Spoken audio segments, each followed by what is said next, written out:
Hello, welcome back to my YouTube channel. Kenalin, aku Priyu Anggara. Di video kali ini, aku akan berbagi atau sharing ke kalian tentang work-life experience selama beberapa bulan ini aku bekerja atau berkontribusi di UNICEF Indonesia. So, without further ado, here we go.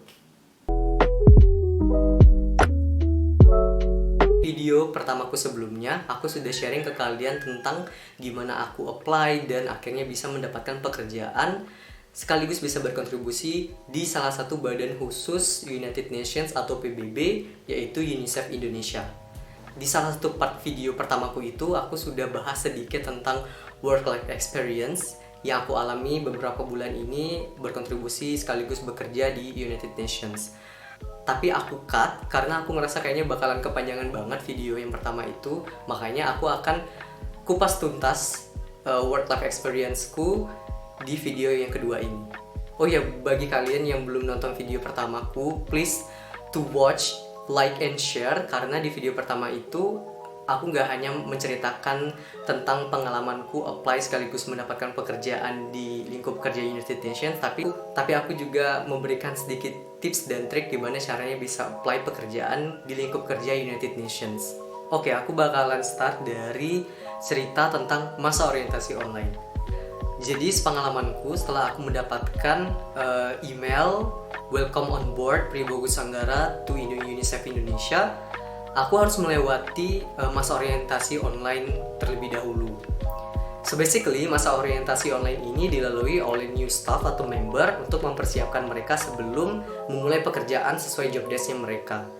Masa orientasi online yang aku lalui, sistemnya adalah HR-ku dari UNICEF Indonesia memberikan informasi terkait akses link atau tautan menuju sebuah website, yaitu adalah Agora. Nah, ini adalah Agora, yaitu adalah website e-learning bagi para staff UNICEF, baik itu UNICEF Indonesia ataupun UNICEF Global. Di Agora ini sebenarnya bisa diakses juga buat umum sih. Dan waktu masa orientasi aku diwajibkan untuk menyelesaikan beberapa e-learning dengan topik-topik yang berbeda-beda. Dan selain aku harus menonton ataupun membaca e-learning tersebut, aku juga diberikan beberapa assessment yang dimana setelah aku menyelesaikan e-learning dan juga assessment tersebut, barulah aku bisa dapetin sertifikat yang menandakan kalau aku udah komplit tuh mempelajari e-learning tersebut. Dan topik-topiknya benar-benar sangat bermanfaat sih untuk pengembangan kapasitas diri dan juga pengetahuan tentang cara atau lingkup kerja di United Nations dan khususnya di UNICEF Indonesia. Aku jujur ke kalian, jadi sampai saat ini aku sama sekali belum pernah bekerja atau bahkan berkunjung di head office UNICEF Indonesia yang tepatnya itu di Sudirman, Jakarta. Seluruh staf UNICEF Indonesia selama masa pandemi ini diberikan kesempatan untuk bisa work from home. Tapi bukannya nggak boleh ke kantor ya, boleh. Tapi dengan sistem booking, dan bookingnya itu harus 2 minggu atau beberapa hari sebelumnya. Terbatas untuk beberapa orang saja atau memiliki kuota tertentu. Seperti yang sudah aku bilang di video pertamaku, kalau divisi atau tim yang ada di UNICEF Indonesia ataupun agensi United Nations yang lainnya itu cakupannya cukup banyak dan luas. Dan aku tergabung di salah satu tim atau divisi yang namanya adalah Youth Engagement Team di UNICEF Indonesia. Engagement Team ini sendiri dari UNICEF Indonesia mempunyai tugas utamanya yaitu untuk memplanning program dan juga mengajak banyak anak muda untuk bisa lebih berpartisipasi dan berkontribusi di campaign-campaignnya UNICEF Indonesia. Bagaimana yang kita tahu, United Nations ini sangat mengedepankan biodiversity dan juga equality. Temanku atau rekan kerjaku sangat beragam, berasal dari berbagai macam background ataupun spesialis, dan gak menutup kesempatan untuk teman-teman disabilitas untuk bisa berkontribusi dan bekerja di United Nations. Rekan-rekan kerjaku, khususnya di UNICEF Indonesia sendiri, berbagai macam background ataupun spesialis. Contohnya ada yang spesialis di bidang komunikasi, ada juga yang spesialis di bidang nutrition, ada yang spesialis di bidang edukasi, dan juga banyak lagi spesialis-spesialis yang tergabung di dalam UNICEF Indonesia ya khususnya. Selain itu, rekan-rekan kerjaku juga berasal dari berbagai macam lokasi. Ada yang dari Indonesia, ada juga yang dari luar negeri. Contohnya di UNICEF Indonesia sendiri, for your information, UNICEF Indonesia ini punya field office yang tersebar di seluruh Indonesia. Yang pertama ada di Banda Aceh, ada juga di Surabaya, ada yang di Kupang, ada di Jayapura, dan juga di Makassar. Dan tentunya kita juga berkomunikasi dan juga berhubungan dengan teman-teman dari UNICEF Global yang tersebar di seluruh dunia. Rekan-rekan kerjaku di UNICEF Indonesia khususnya ini benar-benar dream team, karena rekan kerja di sini tidak ada senioritas dan juga sangat suportif, dan teman-temanku di sini kreativitasnya tinggi banget. Selain itu tentunya rekan-rekan kerja di lingkup kerja United Nations ini juga mempunyai jiwa sosial yang sangat tinggi. Mereka bekerja nggak hanya buat diri mereka sendiri, tapi juga fokus berkontribusi untuk masyarakat luas. Work culture-nya sendiri khususnya di UNICEF Indonesia itu sangat fleksibel, tapi tetap harus bertanggung jawab dan straight to the point. Selain itu, rekan-rekan kerjaku khususnya yang dari Indonesia pastinya punya kemampuan bahasa Inggris yang sangat keren, karena dalam berkomunikasi baik itu di meeting khususnya kita pasti menggunakan bahasa Inggris mostly. Lalu untuk jam kerjanya sendiri yang sudah aku bilang, karena ini masih WFH jadinya cukup fleksibel sih untuk jam kerjanya yang aku rasain ya. Tapi fleksibel sini tentunya tetap work-life balance kok. Oke, aku mungkin juga boleh cerita sebenarnya apa sih yang aku lakukan di Youth Engagement Team ini sendiri. UNICEF Indonesia ini punya communication divisi yang dimana di bawahnya juga ada yang namanya Youth Engagement Team.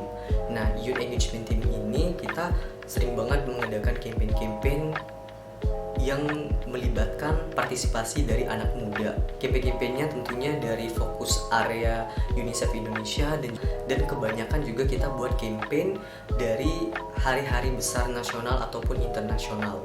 Sekarang masuk ke pertanyaan yang paling sering banget ditanyai ke aku khususnya, tentang benefits apa aja sih yang aku dapatkan sebagai member atau staff ataupun national consultant di UNICEF Indonesia dan lingkup kerja United Nations.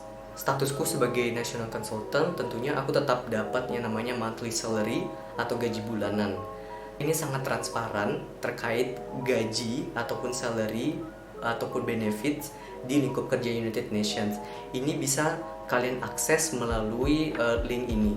Dan aku bakalan taruh juga link ini di description box. Jadi kalian bisa akses dan lihat berapa sih kisaran gaji para staff di United Nations. Benefits yang kedua yang aku dapatkan adalah networking.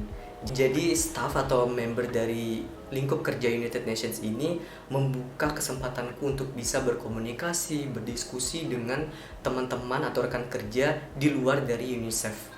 Aku bisa berkomunikasi atau berdiskusi dengan teman-teman yang ada di agensi-agensi United Nations lainnya. Rekan kerjaku gak hanya dari lokal staff aja, tapi juga bisa ngobrol langsung dengan teman-teman atau rekan kerja di luar negeri. Benefits yang ketiga adalah aku juga berkesempatan untuk bisa menghadiri meeting, diskusi, ataupun kegiatan-kegiatan lingkup United Nations meskipun secara online, tapi itu sudah membuatku sangat senang sih bisa menghadiri event-event besar dari United Nations. Benefits yang terakhir, aku di Youth Engagement Team ini punya kesempatan untuk bisa berkomunikasi dan berhubungan baik dengan banyak anak muda di seluruh Indonesia. Hal ini membuatku bersyukur karena memang cita-citaku dari dulu ingin sekali bisa berkontribusi untuk anak-anak muda dan bisa kerja bareng dengan anak-anak muda. Oh iya, faktor menarik lagi menjadi salah satu benefit sih. Kalau jadi bekerja atau jadi staff di United Nations, ada yang namanya Recovery Day. Recovery Day sendiri adalah hari libur United Nations, bukan di tanggal merah ataupun hari libur nasional, tapi ini memang khusus dibuat oleh lingkup kerjanya United Nations. Jadi staff atau member United Nations ini punya kesempatan libur mungkin 1 bulan itu bisa beberapa kali Recovery Day diadakan. Oke, kita sudah masuk di akhir video. Kayaknya aku sudah cukup banyak nih cerita tentang work life experience-ku bekerja di lingkup kerja United Nations, khususnya UNICEF Indonesia. Sorry banget kalau aku nggak bisa sampaikan semua kegiatan yang aku lakukan selama bekerja beberapa bulan ini untuk UNICEF Indonesia. Maybe in the next video aku bisa sharing lebih banyak lagi ke kalian. Overall, berkesempatan untuk bisa bekerja di lingkup kerja United Nations ini challenging, tapi seru banget. At the end, please subscribe channel ini dan like dan share video ini dan juga video pertamaku. Thank you for watching. See you in the next video.